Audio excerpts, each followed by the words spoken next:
we had Zhang Weili versus Amanda Lemos. Amanda Lemos. What did you think about this one? Uh, I thought when they were reading out the scorecards that they should probably fire one of the judges who gave Lemos any round. Yeah. Um, and that the stat line that Weili threw 300, some close to 300 strikes, and Lemos didn't even get off like 30 Oh, is that's a good call. insane. I want to say I took a snapshot of that.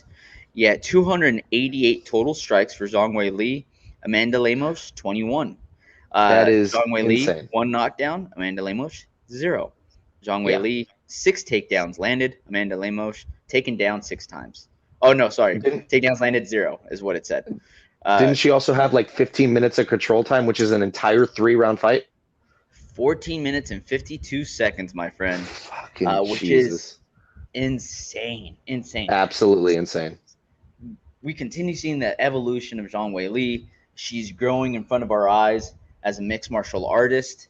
She came at first as a very strong power puncher out of China with all those Chinese supplements in her system.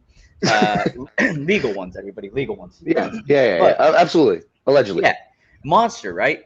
But you see, her loss to Rose Namajunas, and then after her loss to Rose, she's training with Henry Cejudo, John Jones.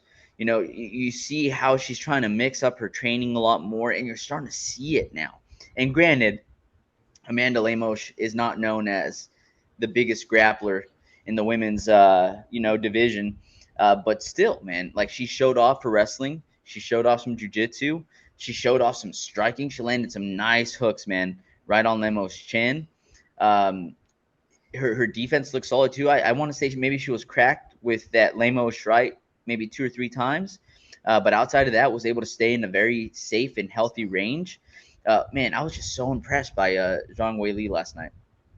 Yeah, it was thoroughly impressive. There was so many instances where like I can't remember what round it was, but like that takedown where she threw the punch, landed it, and hit the takedown like instantaneously at the same time was picture perfect.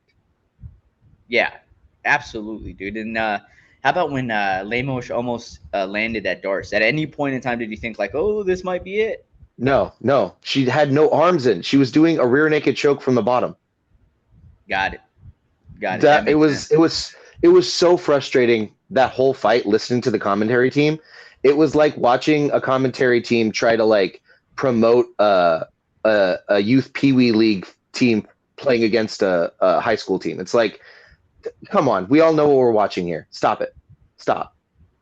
Yeah, dude. It was overall 1 to 10. What would you rate her performance? Which one? Well, against the opponent she had, I would probably give her a 10 if she got the finish, because there were a couple sequences where she definitely could have gotten the finish. I'd probably give her like a 9.2, something like that. Other than that, it was picture perfect. It was amazing. So good.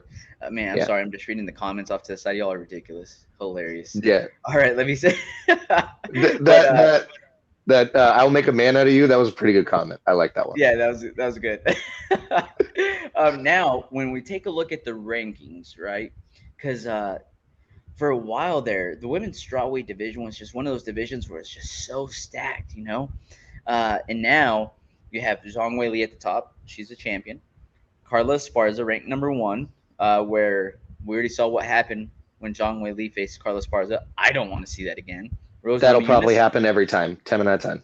Yep. Rose Namajunas moving up in weight. Yep. I guess Yan Xiaonan, maybe. Oh, Tatiana Suarez. Yeah. They mentioned her. They mentioned her 3 or 4 times because she was in the crowd. That's the fight to make. Also, I think they asked Weili about it in the post fight, and Weili was like, "Yeah, I think she'll be a good opponent." I love that about Weili is like she's not one to dismiss somebody as a challenge. She immediately is like, "Oh yeah, that'll be a good challenge. Let's do that." I love it. Yeah. I love that attitude. I mean, you have Jessica Andrade as well. We'll know Virna Jandiroba. Virna Jandiroba has one eye on Zhang Weili right now and one eye on Tatiana Suarez at the exact same time, which is pretty impressive. Marina Rodriguez, I don't know, dude. Like, for me, make Tatiana Suarez, there's no other fight to make right now in that division. Yeah, I mean, you could try to do the Xiaonan fight if you're gonna book a card near China or in China. That would be the fight to make there. But otherwise, like, yeah, you gotta give Tatiana that fight. Or give me Zhang Weili versus Tatiana Suarez, and then give me Carla Esparza. No, I think she already fought Yan Xiaonan, right? Give me Yan Xiaonan versus Amanda Lemos, maybe, and you make that one you're China. So you have a couple of fights with some of your top Chinese fighters. But man, that's also an interesting one. Yan Xiaonan versus Zhang Weili. Both of them with those Chinese supplements just to the gills. Who knows? Yeah. The only other fight you can make. The only other fight you can make based off of the post-fight presser is Weili versus Sean. Weili versus Sean O'Malley. Dude, I was like, wait, Zhang Weili versus Sean O'Malley versus Zhang Weili, that'd be sick. Monster Tony saying Tatiana will be champ. Look, man, we've been saying this for quite some time on the podcast as well.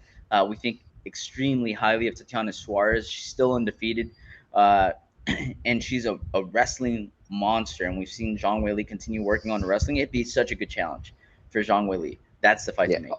Also, Tatiana cuts a massive amount of weight, and she is huge for the division. Absolutely massive. Massive. But that's all I got for the co-main event. It was a good co-main as well. Really a showcase for Zhang Weili. Do you have anything else on it? I just want to re-mention, fire that ref or that judge. There's absolutely no way that Lemos won round 4 in any possible way. I rewatched it again this morning twice without the commentary, and I'm like, where did she win this round? That's crazy. He must have had a bet somewhere that Lemos would win at least one round. Maybe. Something. That was crazy.